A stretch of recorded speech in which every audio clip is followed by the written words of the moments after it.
Hey champs, quick pause in the episode because I want to talk to the yoga studio owners listening right now. If you own a yoga studio and you know the business could be running better than it is, then this is for you. Maybe your classes are inconsistent.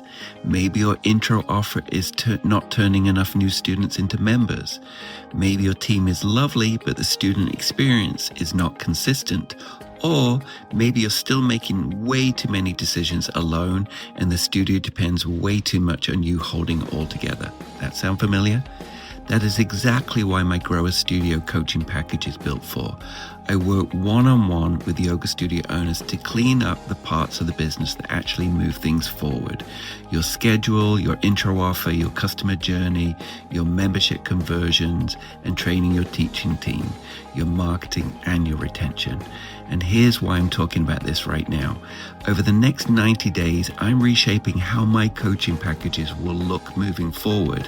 So if you've been thinking about working with me, this is your window to get into the current format where I have weekly coaching with weekly accountability and having me right there by your side as we make decisions and move the studio forward.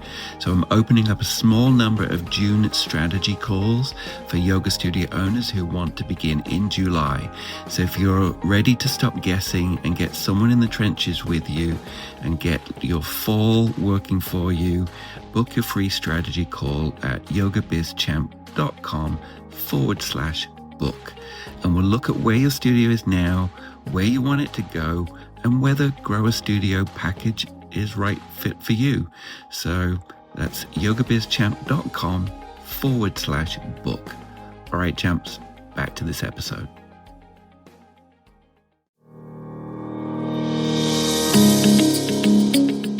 Hey everybody, welcome back to Yoga Biz Champ. I'm Michael J, and today I'm joined by my good friend Stephanie. You've heard her before on here for a good conversation that I think a lot of community yoga studio owners really need to hear right now.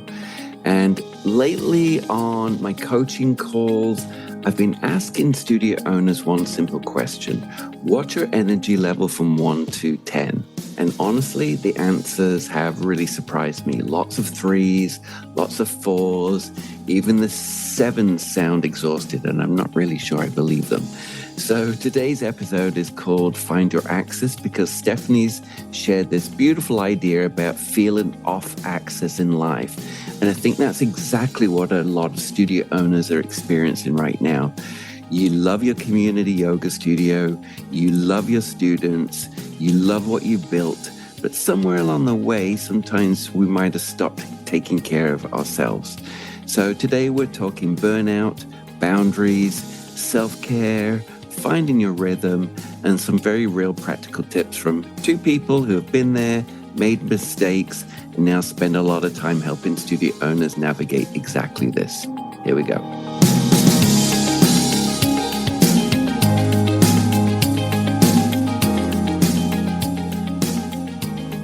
Hey, Steph. Been a while. I know. Nice to have you back. I appreciate being had back.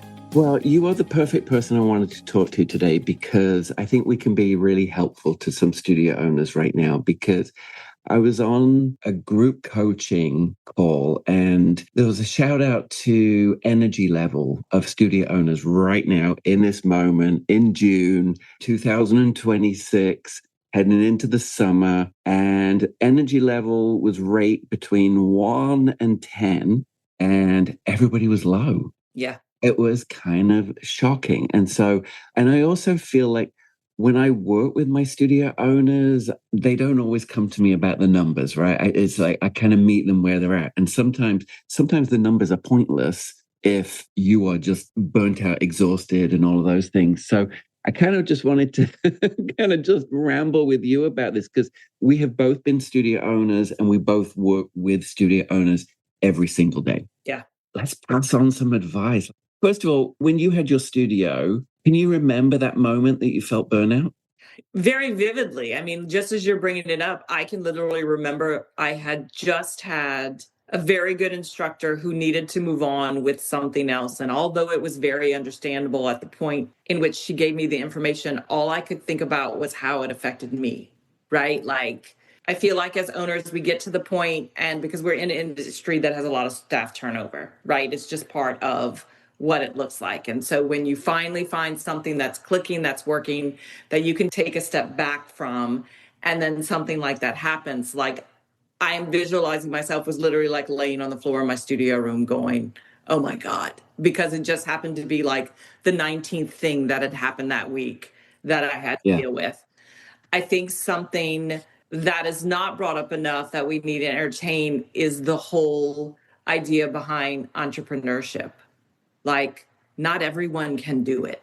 So just sitting in the fact that you are doing it and realizing the nuances that come with it. Because you and I both know we opened up our studios at a time, not to tell our ages, where there was not as much focus on the industry. There was not as much saturation in the industry. It was a build a community and people will be drawn to that. It was no business savvy. I got to be honest. I feel like when I started, it was all gut instinct, relationships, community, but it didn't have anything to do with funnels and campaigns and automations and like paid ads And I think you swing between the pendulum. Like I think we're so far into what automations do I need? What do I need to have set up? Which I truly believe you do need to have. we need those things now. Yeah, we do. Yet the focus always needs to be on the fundamentals of the space and the relationship and the experience. And I think when you talk about burnout, does everybody need to know everything about when I'm having a hard day? No, but it can also make you really relatable. Give you an example. Yesterday I was in a class and it was a core and restore class. And I normally like to go to classes where I just get my ass kicked. And there was something that drawn to this, which I know I need. Like I need the stretching, I need the hip openers. I'm feeling my hip flexors, a whole bunch of that. And one of the cues that was given, we were in a position where she said something about make sure that you're on your axis, because she was talking about the alignment of the spine. And I immediately mentally connected with that. Yeah. Like how often during Mercury retrograde or whatever the hell's going on that you just don't feel on your axis. And I think being that relatable person to your community also draw people and resonate with them in. I mean, how many people do you know that go to a studio not because they're like, oh my God, this is the best workout ever. They're like, these are my people that ground me. Yeah. Instead of pretending to be that you are this mighty studio owner, that you're actually showing that you're raw, real, just like them, relatable. You know what? I 100% agree with that. I went through a divorce. I went through the loss of my father, the loss of my mother. Like, I think of 13 years of studio ownership, the transitions not only that I see in my students' lives, but they also went through those transitions with me. Yep. And I didn't let them into my personal life. Like, I didn't party in the same town or anything like that. Like, I was very conscious of that stuff, but I did let them into where I was at. And, hey, I might not be at full energy today. This is why.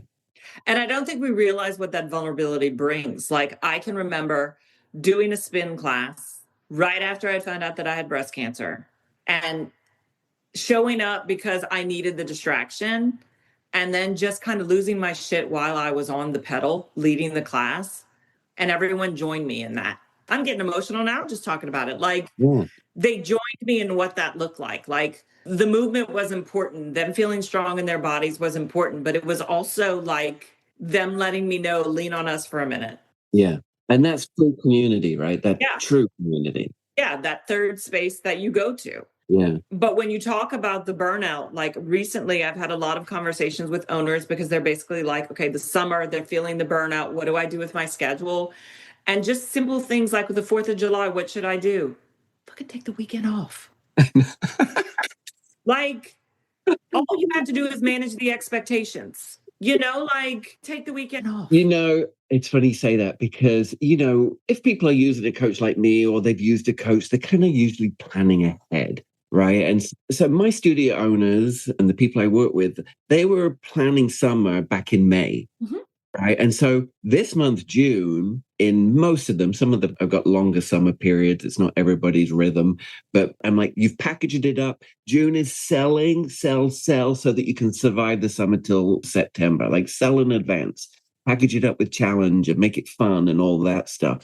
But then I also say to them, once you've launched it, and I've been saying that all this week, like you're done. Like you did that, you're done. Take a breather after that, right? You have kind of July to kind of regroup. It doesn't mean you're not thinking ahead. You can start Right. thinking ahead to fall. But then take a little bit of a breather. Then in August, fire off, get ready, all ready for, and then always take that week off before Labor Day because nobody's in town. Uh, but yeah, find a rhythm where it's okay. You can take time away. You just have to preempt it, like you said, planning ahead. I do think because the way that I work in my head, which I would hope that a lot of people give themselves space to do, is there's elements that I need to be task oriented. It's just me. I am in, I don't know, number spreadsheet, email copy, that sort of thing. And then there's that creativeness where I get to like work with other people and generate that fun when it comes to like deliverables in a class. For those people who need to be productive and need to be moving because that's what lights their fire and helps them not get stuck, back away just for a moment when it comes to the personalization and everything going on in the studio and just let it be. And maybe take that introverted look at what is it that I can do in my business organizational back end so that I can be present when I jump back in. Systems give freedom. Yeah, reviewing your email copy and figuring out if it still sounds the way that it needs to sound, if it needs to be tweaks, if it's too much, if it's too little. Or there are different things that you want to launch in your studio come fall that you can just spend some creativeness around. Maybe it's creating a series. Maybe it's then offering more workshop sound baths, but just giving yourself the time to kind of sit with the ideas so that you can put it in place so you feel more grounded to just be when you're there. A quick look over of like, what am I spending and where is it going and do I need it and what do I need to tweak kind of thing. Yeah. Anything to make you feel more grounded and allow you the space to breathe. Because we all know that dealing with people, good, bad, or indifferent, for a lot of us can drain us. Well, that goes to, I mean, this is a very common thing. Like we lose the purpose of why we open the studio and the love of the practice. I feel like quite often there's a disconnect that happens where it's like you're teaching so much that you're just not doing your own thing anymore. And so I see a lot of, I sit down with my studio owners and they say to me, when I ask them how they're doing, it's like, well, I'm feeling like I'm 20 pounds overweight right now, and I haven't been prioritizing myself, and I haven't been going to classes and being a student. And so I feel like we get off track of our why and also that self-care, because we know that thing that we love, that we help other people with, like all that outgoing energy. And then it's like that self-feeding, we kind of forget to do that. Yes, because unfortunately or fortunately, this is a business you have to be in all the time. Like you can't just check. Yeah. Oh, I did the schedule and I did the shit needs to get done anyway, right? Yes. Yeah. And if you're not present to do it, it's interesting you bring this up because the studio that I went to, I was talking to the head trainer and she was kind of asking my feedback because she knew when it came to some of the instructors. And I told her, I was like, unfortunately, I come with a real critical eye. It's hard being a student, right? Yeah, I had to preface like, do you really want to know? Do you really want to know? Because once you've been in it, it's like you can tell when an instructor is calling it in. You can tell when they're just like not fully present and you understand it. Like burnout happens if you're teaching 5 classes a week and there are times where you're like, screw it, I'm just going to do this that I did last time and I'm just going to do this playlist.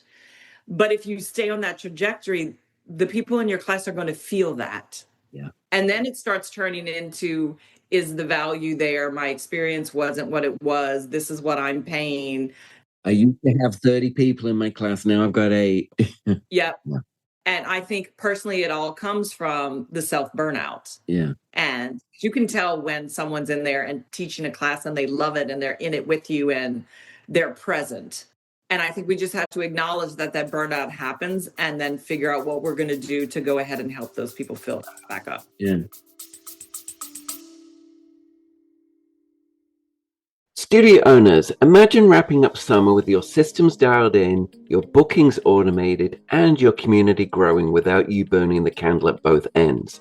That's what the slower weeks are for. Offering Tree gives you everything in one place: website, scheduling, payments, and a complete marketing suite to help you turn walk-ins into dedicated repeat clients. And until June 30th, customers get 20% off the annual Pro or the studio plans. So claim the deal with the link in my show notes. You've been in and out a bit, but you're mostly in when you come to taking classes in self-care. What are you doing for yourself right now? It's interesting that you asked that because I am a new empty nester. And a lot of people are like, how is it? Are you sad? I was like, I love it. And here's why, because you bring up self-care and it's one of those things. If I want to take a bath at 5 o'clock, I can take a bath. If I want to eat dinner at 30. Oh, isn't it a bath with Real Housewives? I don't like to multitask sometimes. I need to be fully present for all the bullshit that goes on I need to be present. For me, it is making sure that I give the time to myself. I still am an avid worker outer, even though I should probably take more breaks than I do because it's a mental thing for me. Yeah. It's the movement and that sort of thing. And also because I work from home and sometimes I'll find you know what, I didn't even leave the house today and I need to go do that. But I'm also honoring the introvert that I am and being okay with that. Yeah. I am one of those people, which I know this is a spot of contention because people are like, you're an extrovert. And I had to go learn the definition. I'm very social, but an extrovert fills their cup by being around other people. An introvert fills their cup by having alone time. Yeah. And I really enjoy being alone. Yeah, me too. I'm now at a place where I create boundaries around it and don't feel the need to have to do everything someone else wants me to do or call me in, and honoring myself by giving myself that time alone. Yeah. So that when I'm with other people, then I'm engaged and present. And are you turning one of the kids' rooms into a Liggery room with your reformer? Not yet, because I got one of them coming back tomorrow. I got one of them coming back 3 weeks from now, and the other one comes 3 days a week, I think, to check on me or to grab food because they don't want to use their money to go do their own grocery shopping. So there's a healthy bit of camaraderie. Yeah. I think it's finding your rhythm too. I think so. What I see with, we'll always go back to one of the episodes, Danielle Barbeau, I think she was season 1, where she talked about. Are we talking about your podcast or an episode of The Real Housewives? Because I need to know what I'm. The podcast. But she was talking about the rhythm of the week, the energy of the week. And she thought, Wednesday was peak pose. So she would kind of do all the prep work up to peak pose work day, and then kind of ease in and quite often take Friday off. But so I look at the energy of my day, and that's actually, I have a very color-coded calendar. So it really actually shows me clearly the energy of my day.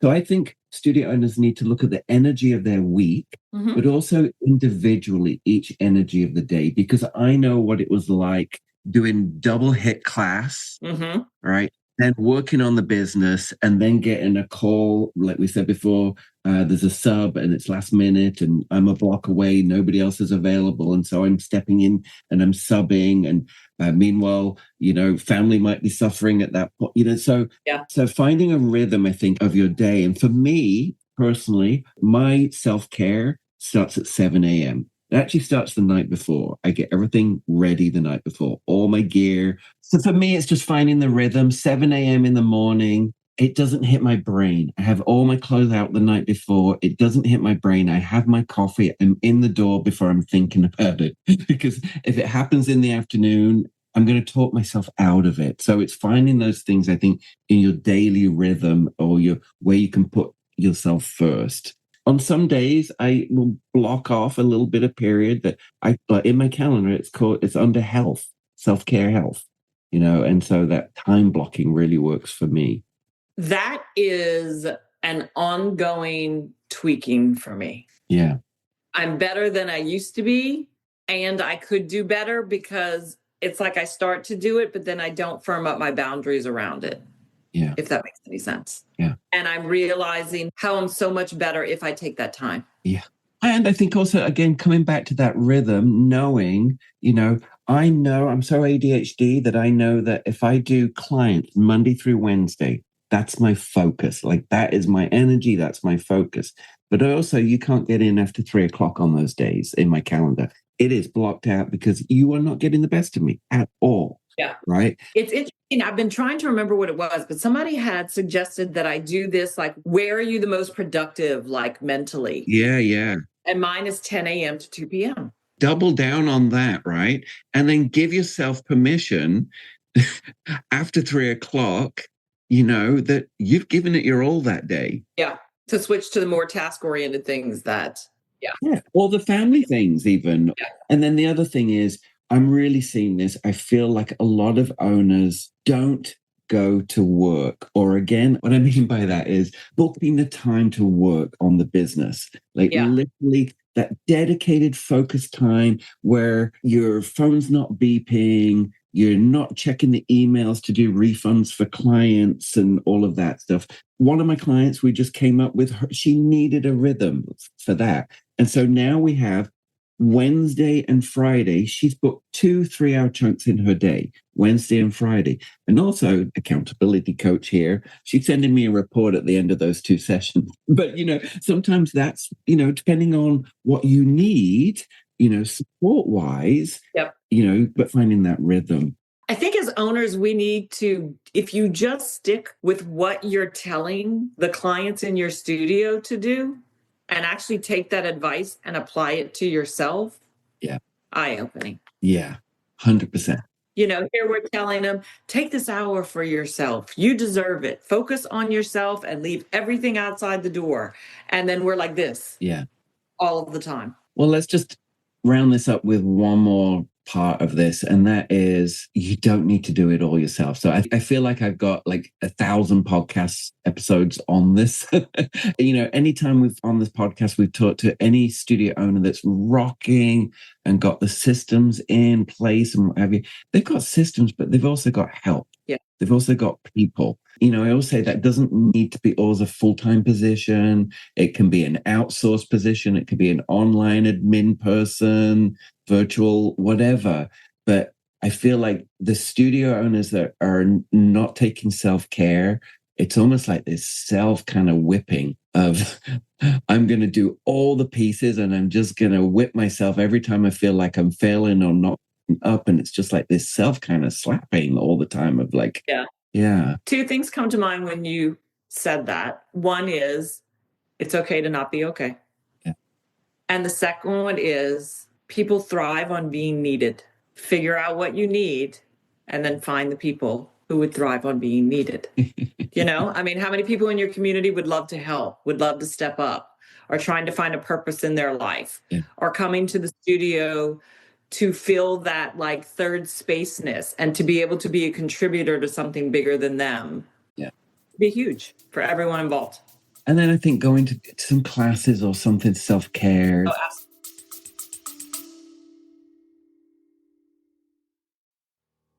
Hey champs, I want to spotlight our podcast sponsor and someone I consider both a friend and a trusted expert, Mitch McGinley from Boutique Fitness Brokers. He's been on my podcast multiple times. He's a former yoga studio owner just like us. Mitch and his wife successfully sold their studio just like I did, and now he helps others do the same. So if you've heard my conversation with Jill Agonias on this podcast, she sold her studio for well over asking price thanks to Mitch's guidance. Whether you're thinking about selling your yoga studio for top dollar or you're looking to buy an existing studio, and let me tell you, that can be a great head start instead of building from scratch. Mitch is your go-to guy, seriously. He understands the ins and outs of the yoga industry, from valuation to finding the right buyer or seller. Plus, he's been right where you are, so he gets it. I'm always talking about building a profitable business that can be sold or carried on. My former studio is in its 22nd year now, and it's under its 3rd owner, and I consider that a legacy. So if you want to explore your options for buying or selling, head over to yogabizchamp.com yoga.link/BFB to book a no obligation chat with Mitch himself. And trust me, it's never too early to start planning for your yoga studio's future success. Again, that's yogabizchamp.link/BFB. Absolutely. I also believe in going and doing something that is outside of, if you're a yoga student, it might be outside of your yoga. My personal thing is my personal trainer, and that is for my body, but the mental stuff that I come out from that, it's like just this little week, he was like, just send a text, oh, it'd be great if you got back to roller skating sometime. And it wasn't this kind of like, you should go roller skating, fatty, and get your cardio up. And it was like this gentle little nudge that I took as a little nugget that sat in my head all week. And my roller skates that I have not been on since the accident 2 years ago are sitting by my door right now because of that. But what I'm saying is, just going, and sometimes those words of other teachers or other disciplines can just really help you outside of your own world. Yes, and not to go into the business mind of it, but to go and visit other spaces gives you the time to focus on yourself. Could be a couple of nuances that you pick up that you're like, this would be really cool if I added this to my business. Yeah. And C, could let you know, oh my God, I do a really good job. And honestly, I had a studio owner that last week has a community coach. She went to a franchise just for an experience with a friend, and she came back going, wow, we excel in everything. It is. And that, like, when you feel like somebody's calling it in, you also feel the confidence of people when you walk into a space and they know what they're going to be able to deliver because they've seen what others do. And then they know that they can double down on that because experience is what sells. Yeah. Bottom line. Yeah. Last word, heading into summer here, 2026. What's your last word for studio owners for self-care? I mean, I keep going back to, you got to practice what you preach. Yeah. Like you're providing a space for people to let go. You deserve that same space. And maybe it's not in your space, to your point. Yeah. But where is that space that you can go to fill your cup? Yeah. Where's that space that you can go to be present? Where's that space that you can go that reminds you the badass that you are that decided to do this in the first place? So yeah. End of episode. Thanks, Steph. Find your axis. Find your axis. That'll be the title. Find your axis. I'm going to have to give credit to the person. Like, it resonated so much. And I'm like, now if someone's like, how are you doing? Oh, I'm a little off my axis. It makes sense. There you go. Makes sense. Find your axis. Stephanie Bro Bradley. Website is? Bro Bradley Consulting. And your Instagram is? Step Bro Bradley. And you work for? The sales arms. There we go. Everything will be in the show. I'm not telling you my height or my weight, but that's what you can get today. Thank you, Steph. Thank you, Michael. Always good to hang out with you. You too. Before we wrap up, I want to leave you with the same question I've been asking on my coaching calls. What's your tank at right now? Not what do you wish it was, not what it should be. What is it honestly? And if the answer is 3 or 4 or even 6, I hope this episode gives you permission to make a few changes. Take the vacation, block off the time, ask for help, go take a class as a student, visit another community yoga studio, find your axis again. Because here's what I know after years of owning a studio and years of coaching studio owners, the health of your community yoga studio is deeply connected to the health of the person leading it. You don't need to do everything. You don't need to prove anything. You just need to keep showing up as the best version of yourself. So thanks so much for listening to this podcast again, Yoga Biz Champ. If this episode resonated with you, share it with another community yoga studio owner who might need to hear this. And until next time, keep building a yoga studio community that changes lives, including your own.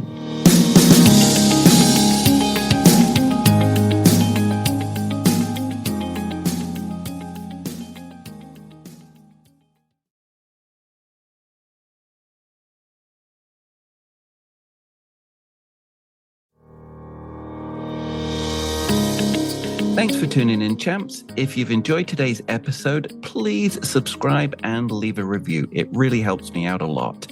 And if you're ready to open your own studio or grow your current one, visit yogabizchamp.link/podlink. Again, that's yogabizchamp.link/podlink to book your free strategy call with me and explore my Starter Studio and Grow a Studio packages. And you'll also get access to all of my free Yoga Biz Champ resources there. And you can also check out the video content on YouTube for more insights, and follow me on all social media platforms at Yoga Biz Champ. See you next time.